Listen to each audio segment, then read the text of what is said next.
next two classes, sections 2 and 3 of chapter 11. What we're going to do first is we're going to do a process that I call solving a triangle. Okay? Solving a triangle. Now, what I mean by that is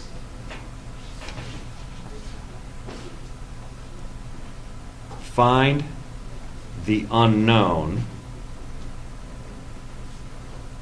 sides and angles of triangle ABC. That's okay? By the way, if I say triangle ABC, do you understand what I mean by that? These represent the what? No. Well, okay, yes. Let's be precise here, Paul. Yes. Okay, you're right. I was thinking this way, that capital letters represent the points, the vertices. But if you were thinking lowercase letters, usually those represent the sides. So, very simple example, right? If I make that a right angle, which letter should I use for the right angle? You tell me. C. Yeah, I agree. You don't have to, but usually people put C here. And then lowercase c would represent the side opposite. And then you put A and B wherever you want. Let me call this one A, and let me call this one B. And therefore, for the side opposite, if this is capital A, we're going to put a little a over here. So that what I'm going to do is I'm going to match up sides and angles by talking about the side that is across from the angle. And I heard you guys say make C the right angle. And that's because then I can write down the Pythagorean theorem in what's the really nice form that we have? Well, we know, yeah. A squared plus B squared is equal to what? C squared. So this is one way that you can find the unknown sides and angles, and you didn't need my class for this. If I gave you this problem, and if I told you that I have a 90-degree angle here, I have a, let's say a, well, I got to be careful or it's going to be impossible.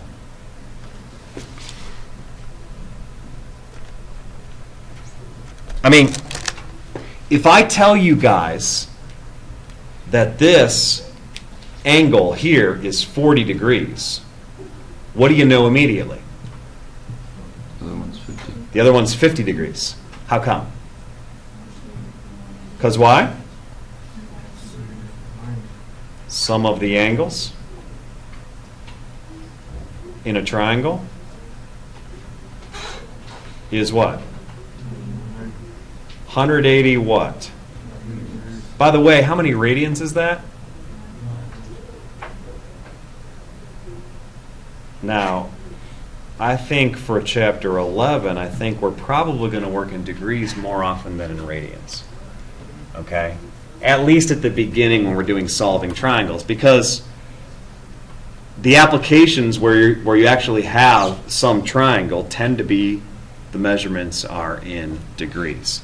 Whereas a lot of the other stuff that we were learning, the applications really are, the measurements are in radians. Okay? So it says in exercises 1 to 20, solve for the remaining sides and angles if possible. Okay? But you'll notice that we don't really have a 90-degree angle necessarily, although I think I want to start with problem 10.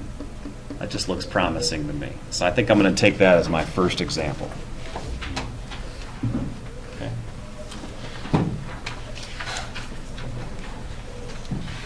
So 11.2 is what's called the law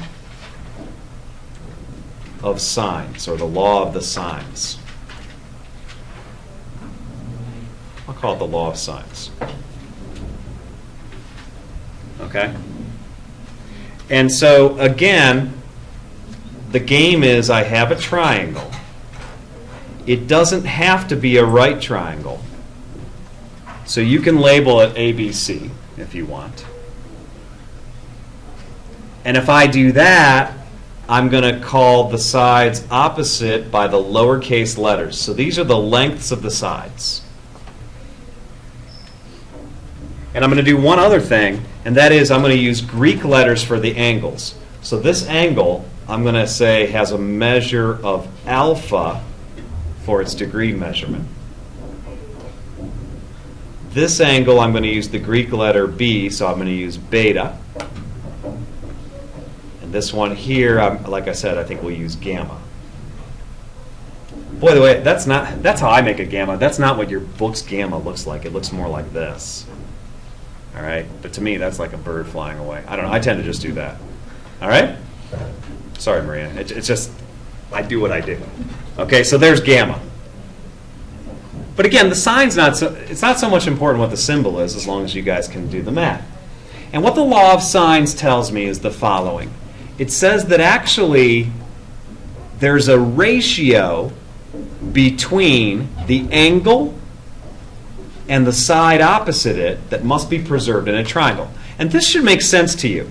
Hey, take a look at my first example. You guys tell me in that blue triangle, which side is the biggest side? Are you sure? I didn't put any numbers down. How many people are sure that's the biggest side? How do you know?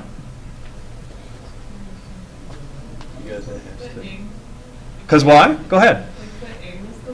How do you know the angle's the biggest? You're right. This angle is the biggest. Well, because all the angles add up to what? So 90 has to be the biggest because the other two couldn't be bigger than 90 or you'd be above, right? So that's the biggest angle. And now, bigger angle, bigger side opposite, right? Smaller angle, smaller side opposite. But it's more than that. It turns out that there's actually a ratio that must be preserved. And this is actually really beautiful. The law of signs says the following.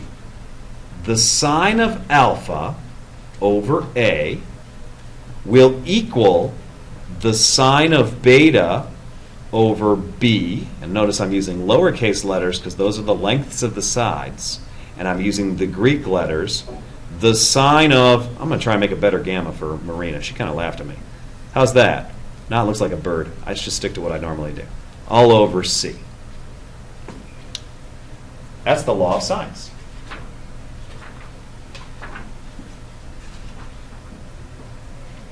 Okay?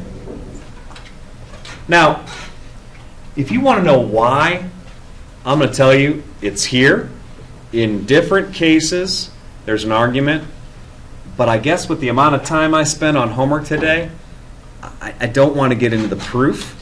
I do want to get into how you can use it. How you can use it. So let me do that. All right? So again, I mentioned problem 10 as being the first problem I'd like to work on. Okay? So here I go. We're going to use the law of signs. I'm going to get a new page so we have plenty of room. Okay, so problem 10, all they tell you is they tell me that alpha is 30 degrees. They tell me that A equals 7. And they tell me that B equals 14. Okay? Now I want to use the law of signs. So I'm going to write sine of alpha over A is equal to sine of beta over B. And I'm not going to write anything more. I know it equals sine of gamma over c, but you see how we're not dealing with gamma right now? Let's leave it out for a minute. Hey, and I'd also like to draw a picture of this, if I can. So let's see, how would I do that? Can you draw an angle that's about a 30-degree angle? I bet you can, right? I mean, we know that if I go straight up, that would be 90. If I go there, you guys have been doing this all semester, doing 30-degree angles, because that's pi over 6. So that's kind of the start of angle alpha. You guys with me? And what else do I know? Well, I know side B is 14. I know side A is 7. But where does side A have to be? Across from alpha, right? So let's draw that later. Let's draw here side B is 14. And then somewhere over here, we're going to have side A. I'm not quite sure where yet. Somewhere over here, I'm going to have A equals 7. I'll get to it. But I guess the next thing I'm going to do is I'm going to solve this equation by plugging in what I know. So let's see. The sine of 30 degrees over 7 equals the sine of beta over 14. And what's the only unknown there in that equation? Beta. So that's what I'm going to be able to solve for, is beta. Hey, you know what this is? That's a trig equation, isn't it? I mean, really, it is. By the way, do you guys know the sine of 30 degrees? That's why I picked this problem, because you do. Wait, what is it? It's a half, right? If you don't remember, curse you. No. If you don't remember, remember that you can be plugging in. Oh, what mode should I be in on this calculator? I think I am, though. Remember how it seems like I'm always in that? Here, sine of 30. You guys, Tim, thank you. It is 1/2. All right. So what I can do now is I can say, for example, 0.5 over 7 is equal to the sine of beta. Oh, let's get the sine of beta by itself. What would I do to both sides? Okay, so I have 14 times 0.5 over 7. Oh, what does the sine of beta equal? Yeah. So over here, I'll write it that the sine of beta is equal to 1. So what does beta equal?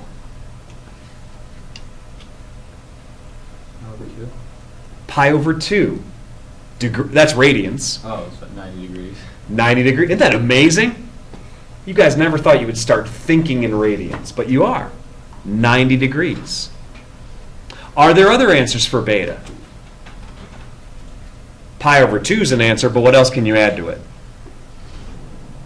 2 pi k, right? But wait a minute, guys. We're back in triangle land. What's the biggest angle you could possibly have in a triangle? 180, right? Well, you can't quite have 180. You could have bigger than 90, though, right? You could have what's called an obtuse angle. But once we know that it's 90, then yeah, you're kind of stuck. So you can't be any more. So I got that beta is 90. And so I draw my picture where I make this beta a 90-degree angle. And so now I have A is 7, I have B is 14. How many more parts do I still have to find? 1. One more? Well, you know the angle's 60. Oh, yeah, that's true. So let me write that one down right now. Gamma here, in that angle there, we know right away that gamma is 60 degrees. Right? So then, what's the only part left I need? C. How am I going to find angle C, or side C? Use the same We could use there's another way, right? So we could use Pythagorean theorem and get C. Could you use a law of sines? Let me show it to you to show you can do that. But I'm agreeing with Tim. I would use the Pythagorean theorem. Or you know what I would really do for this one? I would just remember that, hey, when it's a 30, 60, 90 triangle, I bet the answer is going to be 7 radical 3. That's what you would get if you did the Pythagorean theorem. Or if you just, okay? But let's see if we get it from the law of sines, just because we're supposed to be practicing that. All right. So what do we write down for law of sines if we want to find C? Well, we'll say, how about sine of alpha over A is equal to sine of gamma over C. Right? So let's see if that works.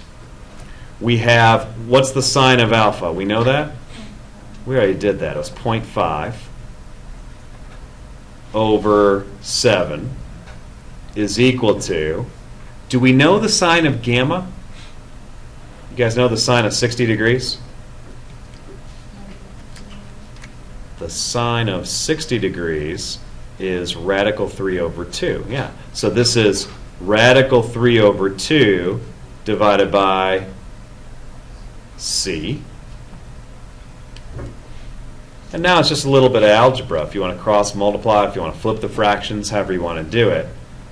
0.5C is equal to, how about 7 radical 3 over 2? Or maybe you write it as 1/2 C, might be easier. And so basically, what does C equal? 7 radical 3. Is that what I got when I did the picture? There it is, 7 radical 3.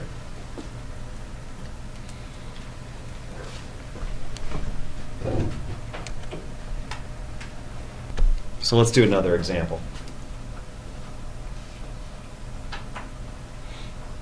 Tyler, should this be bigger or is it okay? That's good. I know you're fine. All right, so let's see. Let me do this. Let me do alpha is 30 degrees.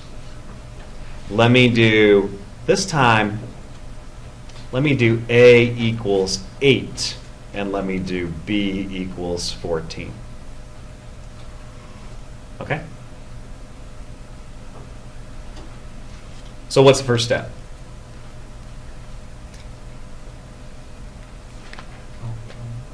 Yeah? Solve the triangle is what we want to do, yeah. What's the first step? What do we want to solve for first? A to B. Or See, if you know A and B and you know alpha, you ought to be able to find what next? beta. Beta. Basically, you're going to be writing a proportion out when you write the law of sines. And you have to use the letters that they give you. Okay? So if I have sine of alpha over A, and I have B is given, well, I'm going to put sine of beta up here. Is that okay? And now we fill in what we know, and we're going to get a trig equation, right? Sine of 30 degrees over 8 this time is equal to the sine of beta over, well, 14. So let's see. The sine of beta is equal to 14 times the sine of 30 degrees over 8. Okay? So far, so good? So the sine of beta is equal... By the way, usually you'll have to use the calculator. Again, I picked a really nice angle. Sine of 30 degrees is a half. Half of 14 is 7. So I have 7/8 here. You guys with me? So then, what does beta equal?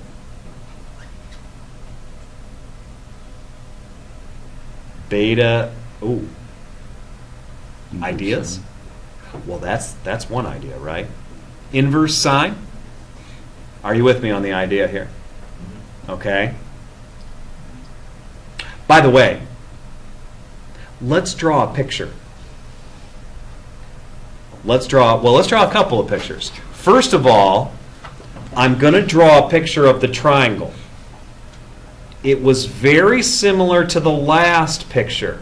Here's 30-degree angle. That's my alpha. I still have b equal to 14.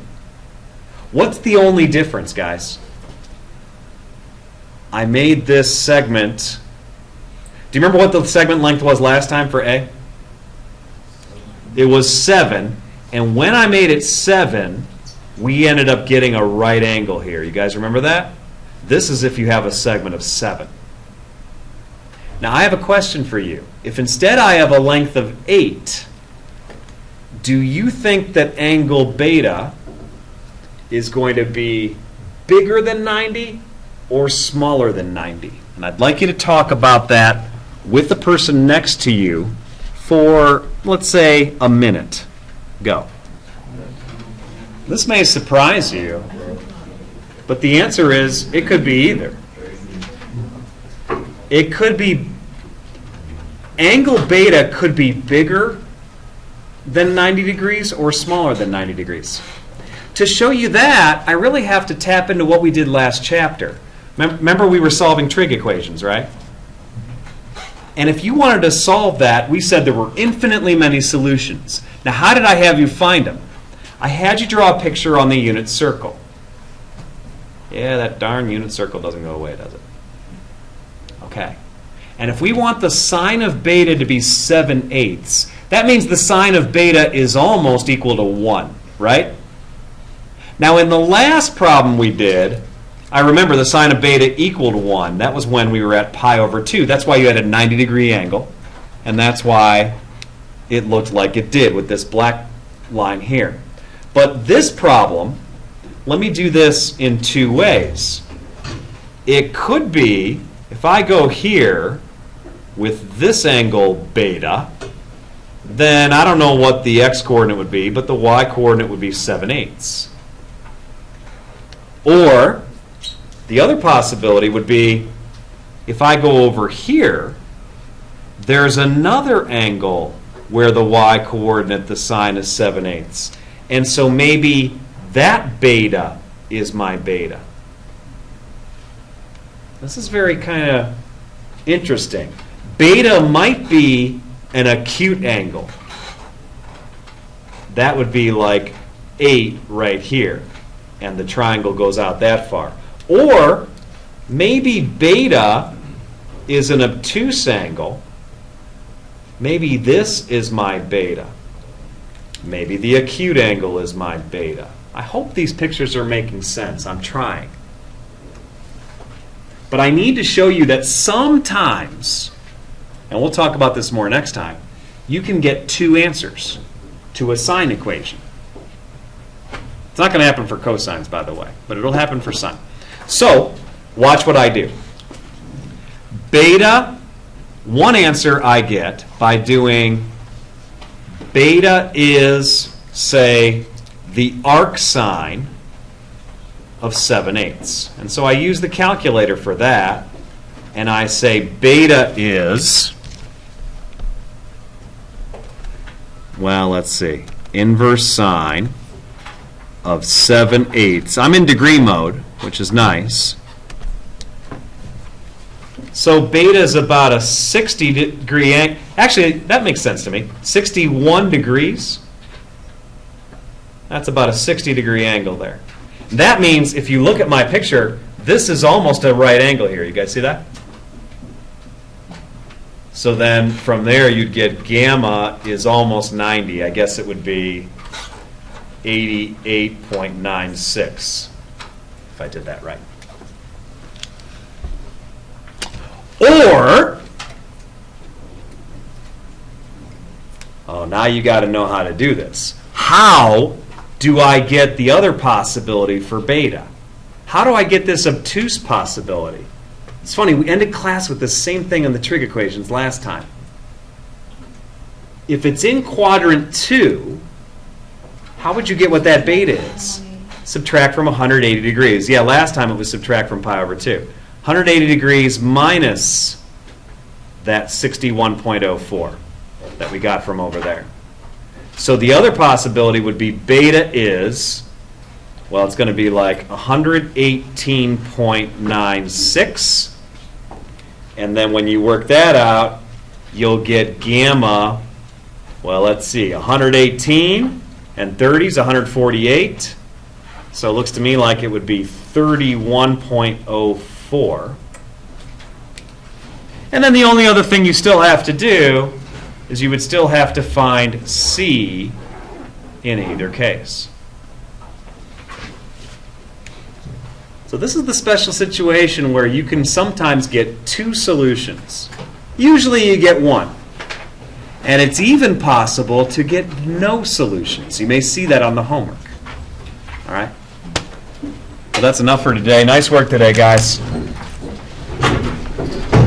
Enjoy your take-home quiz.